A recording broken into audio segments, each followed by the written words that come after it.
खिला ही दिए हैं। अब बात बची है ये दिवाली और छठ की मिठाई की। तो मैं ये कहना चाहती हूँ कि आप ही के चैनल के माध्यम से माननीय शिक्षा मंत्री जी ये बात बोल रहे थे और मैं उनको ये बात याद दिलाना चाहती हूँ कि आप ही के चैनल के माध्यम से वो कह रहे थे कि मैं तो दुर्गा पूजा का और 15 अगस्त का इतना ना मिठाई खिला देंगे कि अभ्यर्थी दिवाली और छठ का मिठाई भूल जाएंगे। माननीय महोदय जी, आप अपनी बातों से इस तरह से जो मुकर रहे हैं, तो आप अपनी बातों को एक बार याद कीजिए कि आप ये लाइव सेशन में आकर के इतनी बड़ी जो है कि मतलब झूठ कैसे बोल सकते हैं। इसको झूठ कहिए या गड़बड़ाने का काम जो कर रहे हैं। आपकी परेशानी हम समझ सकते हैं और हम तो माध्यम हैं, हम तो माध्यम का ही काम करेंगे। मुझे भी याद है कि शिक्षा मंत्री ने न्यूज़ 18 के कैमरे पर कहा था कि 15 अगस्त से पहले जो शिक्षक हैं उनको ज्वाइनिंग लेटर मिल जाएगा और ज्वाइनिंग लेटर मिलने के बाद वैसे अभ्यर्थी शिक्षक के रूप में स्कूल में झंडोत्तोलन कार्यक्रम में भाग ले सकते हैं। मुझे याद है, बखूबी याद है। लेकिन 15 अगस्त को छोड़ दीजिए, सितंबर गुजर गया, अक्टूबर चल रहा है और नवंबर भी आने वाला है। तो निश्चित रूप से पंचायत चुनाव बीच में दस्तक आ गया। पंचायत चुनाव का शिक्षा मंत्री हो चाहे अपर मुख्य सचिव संजय कुमार हो, उन्होंने भरोसा दिया था कि पंचायत चुनाव अड़ंगा नहीं लगाएगा, इस पूरी बहाली प्रक्रिया में पंचायत चुनाव अड़चन नहीं बनेगा।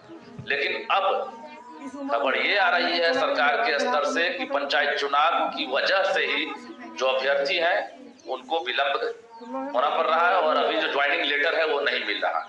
बता दें आपको कि जिस तरह से 94,000 पदों पर जो बहाली प्रक्रिया है वो उसका दूसरा चरण ये अभी खत्म हुआ है, जो काउंसलिंग की प्रक्रिया है, और तीसरे चरण की जो काउंसलिंग है उसका भी लोग इंतजार कर रहे हैं। सारे क्या कहेंगे, लगातार आपको आंदोलन।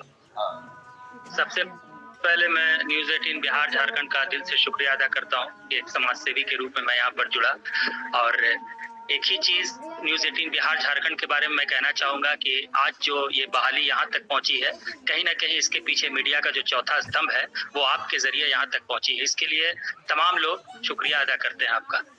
एक ही बात सिर्फ मुझे कहना है माननीय मुख्यमंत्री कि इसमें कहीं कोई शक नहीं कि आपके रिजिम में हमारा प्रदेश बहुत विकसित हुआ, चाहे वो पर्यटन का क्षेत्र हो, चाहे वो बिजली का क्षेत्र हो, चाहे सड़क का।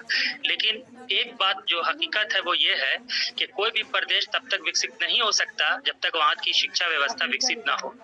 और कहीं ना कहीं अफसोस का बात है कि अभी तक हमारा प्रदेश आपके 15 साल के रिजिम में विकसित नहीं हुआ शिक्षा के क्षेत्र में।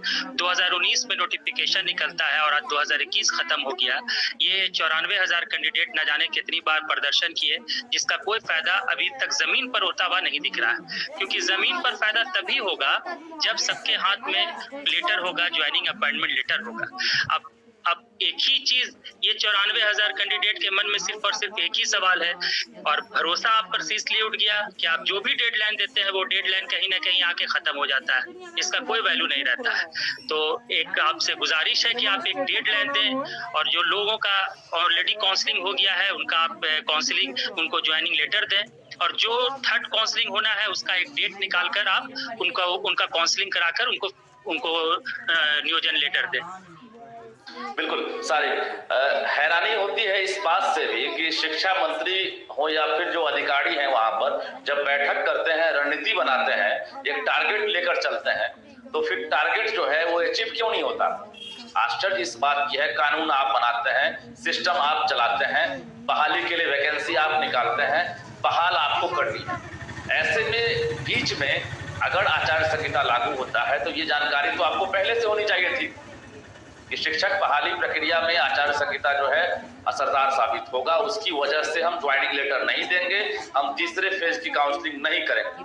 आखिर स्टूडेंट को आप डार्क में रखकर क्या साबित करना चाहते हैं। आज न्यूज़ 18 सवाल पूछ रहा है पूरे सिस्टम से, पूरे सरकार से, कि अगर जो 94,000 सीटों पर जो बहाली प्रक्रिया है ये पूरी क्यों नहीं हो रही है। छठे चरण को तो पूरा कर लीजिए, तब 7वें चरण वाले भी पीछे पीछे इंतजार कर रहे हैं। मुन्नी शुक्ला, मुझे ये बताइए कि क्या अब फिर तो आंदोलन नहीं करना पड़ेगा आप लोग को, क्योंकि हमने भी ट्विटर पर लिखा था, मुझे याद है कि जल्द ही तीसरे फेज की काउंसलिंग होगी शुरू। और यहाँ पर जिस सिस्टम से हमारे पास खबर आती है, जिस अधिकारी से मेरी बात होती है, सूत्रों के हवाले से बात होती है, पता नहीं अगले 48 घंटे के बाद सूत्र क्यों बदल जाता है, सूत्र का भी सूत्र फेल हो जाता है। इसलिए क्योंकि जो संकल्प ये लोग लेते हैं, ये लोग जो संकल्प लेते हैं, इन लोगों को खुद पता नहीं है कि कल क्या करना।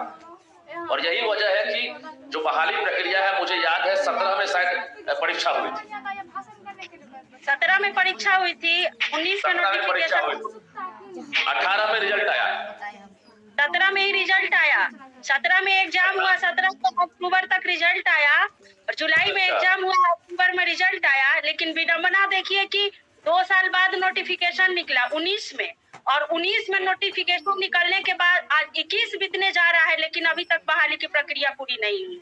और मैं एक चीज ये भी कहना चाहती हूँ कि जब माननीय मंत्री जी को ये पता था कि हमारे यहाँ पंचायत चुनाव होने वाला है, आचार संहिता लगने वाली है, तो ये इनकी रिस्पॉन्सिबिलिटी बनती है ना कि चुनाव आयोग को पहले से इस बात की सूचना दिया जाए कि हमारे यहाँ ये पूर्वज जो बहाली की प्रक्रिया चल रही है, इस पे कोई इसका आचार संहिता का कोई प्रभाव नहीं पड़ेगा। तो आपके विभाग में, मैं माननीय मंत्री से कहती हूँ, आपके विभाग में ऐसे अधिकारी और पदाधिकारी को आपने नियुक्त किया है कि जो कि आपकी बातों को, प्रोटोकॉल को आप फॉलो नहीं करते हैं, और उनकी बातों को जो डीएम और जो विभाग है, जो जिला लेवल का अधिकारी है, वो फॉलो नहीं करता है। जब आप मीटिंग करते हैं, आप सूचना देते हैं कि 48 घंटे के, आप ही के माध्यम से आया था, ट्विटर पर ट्वीट किया गया था कि 48 घंटे में गुप्त सूत्रों के अनुसार से थर्ड काउंसलिंग का डेट जारी होने वाला है, लेकिन ये गुप्त सूत्र भी फेल हो जाती है। अब पता नहीं यहाँ की शिक्षा व्यवस्था और यहाँ के अधिकारी और पदाधिकारी जो बैठे हुए हैं, वो किस तरह की मीटिंग का संचालन करते हैं और किस तरह से हर विभाग को चलाते हैं, ये खुद पता नहीं चलता है। वो खुद कंफ्यूज है, तो अभ्यर्थी को क्या करेंगे वो? देखिए, टेक्निकल पॉइंट से जो भी हो, सरकार को विधि सम्मत जो है, जो भी कार्रवाई होनी चाहिए वो करनी चाहिए थी। अब आचार्य संहिता का पेज अगर फंसा है तो इसकी जानकारी तो सरकार को होनी चाहिए थी। अगर आप आश्वासन देते हैं तो आपको अपनी बातों पर सहमत होना चाहिए था। जैसे पंचायती राज विभाग ने एनओसी दिया, आपको बता दिया गया, सहमति आपने मांगा, पंचायती राज ने आपको सहमति दे दी। उसके बाद ये क्लियर हो गया था कि बिहार में छठे चरण के बहाली प्रक्रिया में आचार्य संहिता अड़चन नहीं बनेगा। तो फिर ये कहां से आ गया कि अब आप जो चुनाव निर्वाचन आयोग है, वहां से अब जो आप सहमति मांग रहे हैं, वहां से जवाब नहीं मिल रहा। सवाल ये भी है, मुन्नी शुक्ला, मुझे ये बता दीजिए कि बिहार में जो स्कूलों की स्थिति है, स्कूल का भवन बना दीजिए, बच्चों का एडमिशन ले लीजिए, अच्छे जो है क्लासरूम और स्मार्ट क्लासरूम बना दीजिए, लेकिन जब मास्टर साहब ही नहीं रहेंगे तो फिर पढ़ाएगा कौन?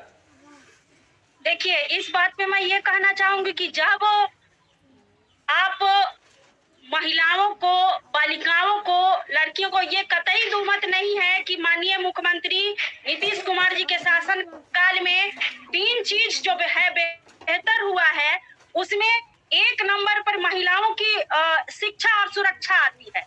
लेकिन उस शिक्षा और सुरक्षा का क्या वजूद बनता है जब महिलाएं जब पढ़ लिख करके स्कूल से और जब नौकरी के लिए बाहर निकलती है, तो उसको अपने अधिकार के लिए इतनी सारी कठिनाइयों से गुजरना पड़ता है। और मैं एक चीज कहना चाहती हूँ कि जब आप बिल्डिंग बना दिए, महिलाओं को, लड़कियों को पोशाक राशि वितरित कर रहे हैं, साइकिल योजना का लाभ दे रहे हैं, लेकिन वो किस काम के लिए है? जब लड़कियां स्कूल में जाएगी, जब बच्चे स्कूल में जाएंगे और वहाँ कोई टीचर नहीं रहेगा, तो क्या साइकिल से वो पढ़ाई करेंगी? क्या पोशाक पहनकर वहाँ वो प्रदर्शनी लगाने जा रही है? कैसे उन लोगों की गुणवत्तापूर्ण शिक्षा मिलेगी? अभी हाल ही में 19 का जो आंकड़ा जारी हुआ था, उसमें ये बताया गया था, 1 मिनट सुन लीजिए, कि एक टीचर के भरोसे कहीं कहीं हमारे बिहार में ऐसे स्कूल है जो एक टीचर के भरोसे चल रहा है।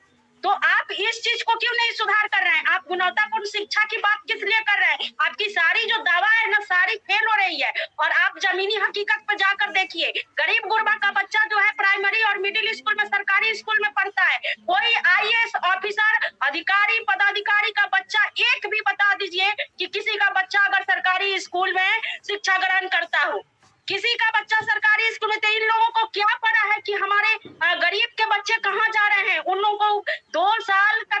झेल करके एक कोरोना के बाद स्कूल खुला, उसके बाद भी स्कूल में इतने टीचर्स की तंगी है, पढ़ाई ऑलरेडी पीछे हो चुकी है। तो आपको तो चाहिए कि ऑलरेडी जो सिलेक्टेड कैंडिडेट है 38,000 जो टीचर का सिलेक्शन हो गया है, ठीक है, आप ये चीज कह रहे हैं कि चुनाव आयोग की जब तक सहमति नहीं आएगी हम थर्ड फेज का वो नहीं करेंगे, काउंसलिंग नहीं करा सकते हैं। लेकिन नियुक्ति पत्र देने में तो आपको चुनाव आयोग की परामर्श नहीं लेनी है, तो आप नियुक्ति पत्र को क्यों लटका के रखे हैं?